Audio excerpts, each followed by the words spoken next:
on a subject that cannot be more important to U.S. national security: the role of the U.S. ports, as well as the industries and infrastructure that support the operation of the ports and the distribution of capabilities across the globe.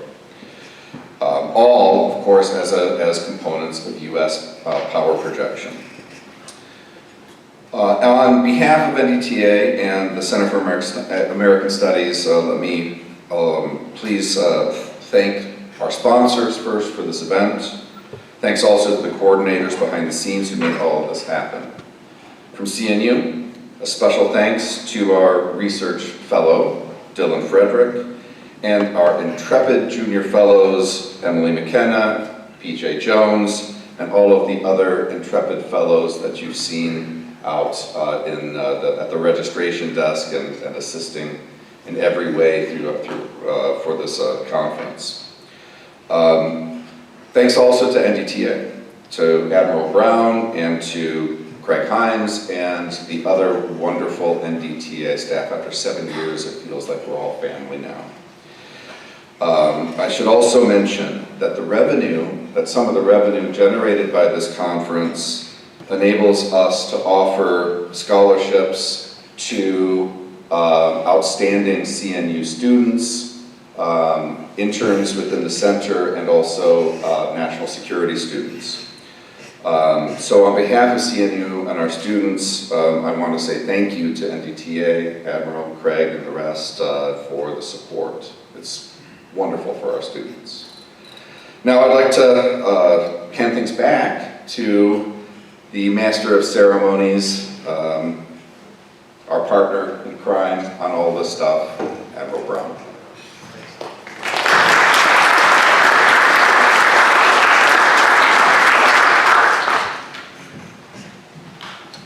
You can't find a more genuinely kind person than Nathan. It's hard to believe that he's an expert in nuclear proliferation. But very proud of him in his program.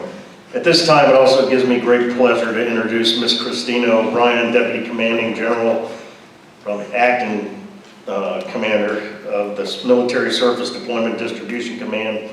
When it comes to military surface transportation involving commercial movements, no matter if it involves trucks, trains, and containers, ports, and ships, Ms. O'Brien and the SDDC make it happen. I've known Ms. O'Brien for quite a while, and I can't think of any more capable person with her experience to lead SDDC temporarily as General Curtis is on detail making other things happen. So SDDC has been a great partner with us, and I can't say how much I deeply appreciate what they've done to make this strong partnership. And with that, I'll just turn it over to Ms. O'Brien.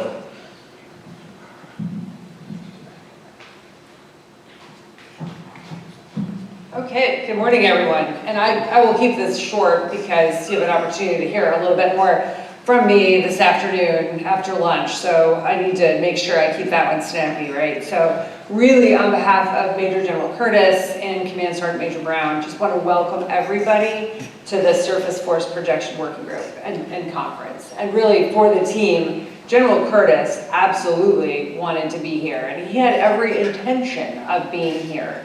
But a couple weeks ago, the Secretary of Defense decided that he had some other ideas for General Curtis, and instead, for those of you that have not heard, he has been full-time now, is leading up a task force on household goods and personal property moves, really for the Department of Defense. So he's still in the office, but that is really his full-time job right now. So every once in a while, we update him on what's going on, but he is all in on the task force. So again, he would love to be here as part of this because this is truly a special event for the entire SDDC team. So first, just really want to thank Admiral Brown and the entire NDTA team for just leadership and helping to put all this together, because this really is a special event for us. And then also to Dr. Busch and the team for hosting this event.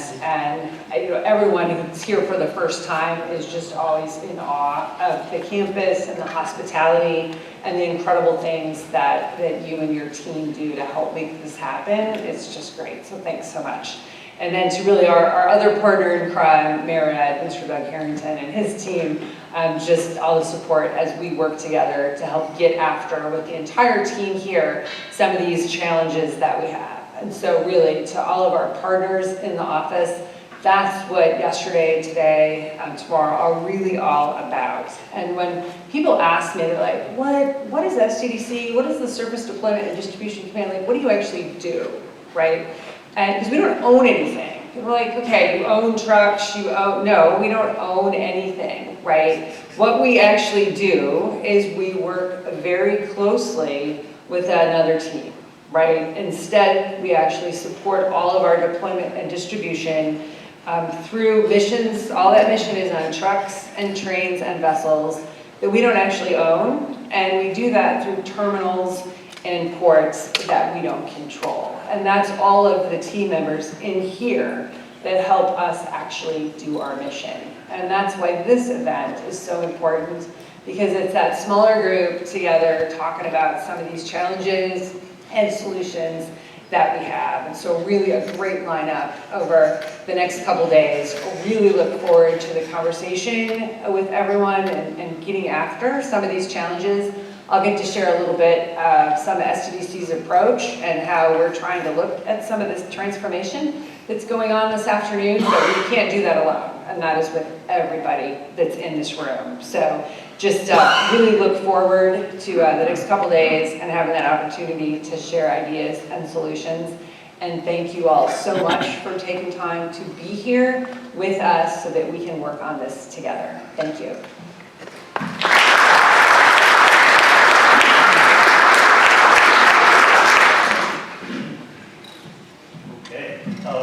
One more introduction from Mr. Doug Harrington. Speaking of Doug, and we have a great relationship with the Maritime Administration. They're critical to the mission of moving the military, and a lot of work is actually a lot of exciting work is being done through Congress and whatnot right now. So I'll let Marianne talk about that later, but Doug is the Associate Administrator for Strategic Sealift and the Chair of the National Port Readiness Network Steering Group. Like I mentioned, NDTA they've been absolutely fantastic shipmates with us. He and Mr. David Hatcher and Mr. Matt Buttram have just been fantastic to work with in the planning of this conference. So Doug, I want to say thank you for all the wonderful support and outstanding participation from Meredith. Just turn it over to you for opening remarks. Well, good morning, everybody. As Admiral Brown said, happy to be here again. I can only echo what Chris O'Brien said, what Admiral Brown said about the welcome that we've had here. Thank you, Dr. Busch and your team. Thanks, Admiral Brown, for mentioning my team, who are here as well, and Melinda Simmons-Healy. It's really her team. We bring a team here. We bring the staff that does the execution and the work to do what we need to force that power projection and get it out when the DoD needs it. We can't do it alone, and we focus all of our time and effort in forums like this so that we can be ready for when that call comes. This week we're going to have a significant amount of sessions and discussion that's always beneficial to us when it's face-to-face. I can't tell people here how comfortable I feel when I see a bunch of yellow gear and white hats and we're down loading tanks and loading trucks and loading watercraft in a port that we're familiar with. And it's a great feeling to walk down onto the tarmac and say, I know that guy, okay? And he's the Port of Beaumont, he's the Port of Gulfport. That's a really good feeling to have. And when we can have that sense of community and team at a government to private contractor to commercial port partner to port authority partner, that's the level of effort that we need to succeed in the long term. In my portfolio, I have a couple of programs, most of them here for commercial Sealift today, under Melinda Simmons-Healy. So we have tanker security program, we have maritime security program, we have the Ready Reserve Force program. So there's a number of pieces that we use for that power projection. And here in this group, we have the other teammates from the government. So we have Military Sealift Command, we have SDDC. All of those pieces come together. We like to use the NDTA as our best avenue to reach to the commercial partners here. And in the U.S. Department of Transportation, one of the areas that we do is we focus on that commercial partner. The team that we have now, we're starting to build our leadership team within the Maritime Administration. So right now we have a chief counsel on board that we hadn't had before. We have a deputy maritime administrator who's acting in lieu of the maritime administrator now, and we're hopeful that we're going to start seeing them out in these forums. Right now, where we are in the marine transportation system, critical time here, we have the executive orders are rolling out. There's a great focus on domestic shipbuilding and merchant shipping in general.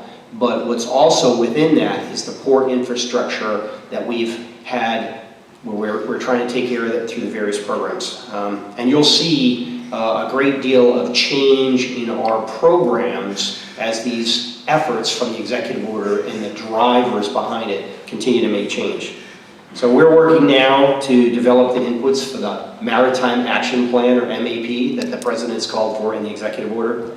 And we anticipate a lot of work in the next 90, 180, 270 days since that executive order was issued.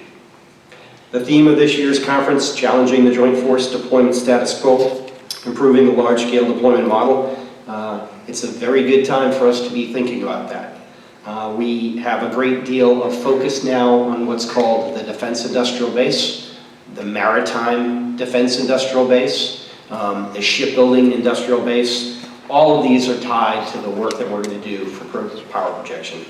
And we cannot do large-scale mobility operations without the transportation partners in this room and the many who couldn't be here for various reasons. So we want to make sure that when we have the discussions here as we go forward, we know that there are some people who aren't here, and Admiral Brown hinted at some of the travel challenges that the federal people have had, but there are state partners, there are port partners, there are commercial partners that it's just like, hey, when you task me and when you give me a contract, I'll be there.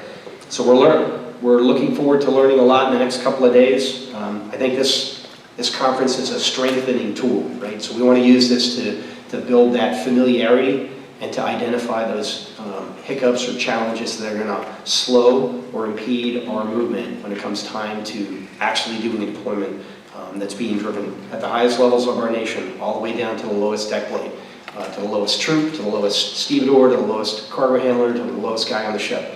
We want to make sure that we're focused on that and that we do the work here in this conference so that we're better prepared for when that time comes. So looking forward to it today. Admiral Brown, again, back to you, and thank you everybody for being here. Looking forward to great discussions.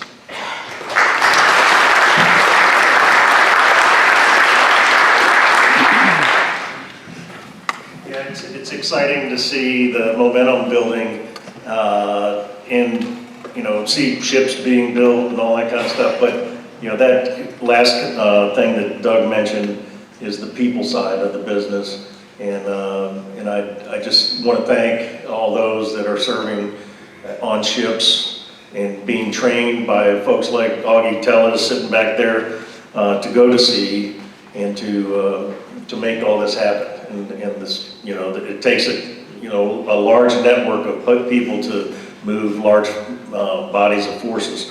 So with that, let me just highlight a few items for today and tomorrow's sessions.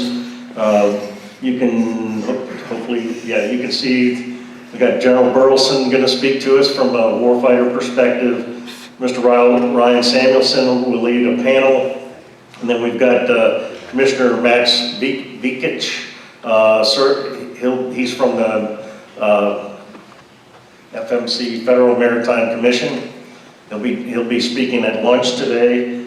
And then this afternoon, as mentioned, Ms. O'Brien will speak to us. And then we've got General Tully, the J3 from Transcom, will be in.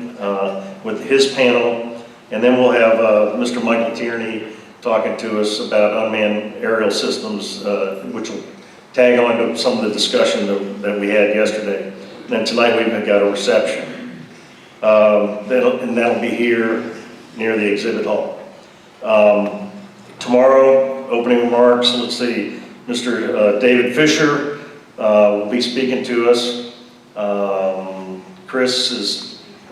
It's really Chris Fisher. Then Ted Ryback, our cybersecurity chairman, will be leading the panel. That should be really good. Mr. Casey Albright from CSX will be speaking to us and teaching us about rail and capacity and the challenges that the rail guys bring. Let's see, let me go on to a few other things. The rules of the road. This body is to build strategic relationships and strengthen national defense. It's not a forum for contract negotiations. We're a educational nonprofit, not a lobbying group. So decisions, it's not a decision-making body per se, but we discuss issues that are important to industry and to the government, so that we can get the mission done. So just those are a few rules that we always highlight. In terms of safety and security, we're here in the Gaines Theater. I think you probably can figure out how to get out, but just if there is an emergency, remain calm and let's follow outside and make that happen. We've got campus security. One of the things we do at NDTA is always take a hard look at security. So if you see something out of whack, please let us know, and we'll take care of it. Things do happen. Restrooms, hopefully you found those. The staff can help with any question you might have. I would say the app, hopefully you're using the app to follow the agenda and and ask questions as we go. So the Q&A is very important. Let's see. So try to get through this quickly. Out in the foyer, you'll see there's the expo hall, and really want to thank all those exhibiting and to our sponsors. Today for lunch, we will walk over to the David Student Union, and we'll have lunch over there, and Mr. Vikic will speak to us. And let's see, then we come back here quickly, and then we hit the afternoon sessions. In terms of surveys, there's only one survey for the whole event, so we ask you to please fill that out at the end of tomorrow, and please take time, because we do use those, look at those very carefully. So please do that on the app. Social media, we want to share the story. This week we do send out some social media, so stay connected with us, and we appreciate you getting the word out to other folks about what's going on here. We do video and whatnot, and make those videos available on our website for people to go back and review and use for things like brown bag lunches and whatnot. I do want to acknowledge our sponsors. Our platinum sponsors are American President Lines, APL, American Roll-On Roll-Off, ARC, Deloitte, Gannett Fleming Trans Systems, the Port of Virginia, and Tote Group. And along with our gold and silver sponsors, they really make this all possible. So many thanks to them, and we thank them for their faith and backing in the mission here. So with that, I would like to have a little round of applause, please, for these guys.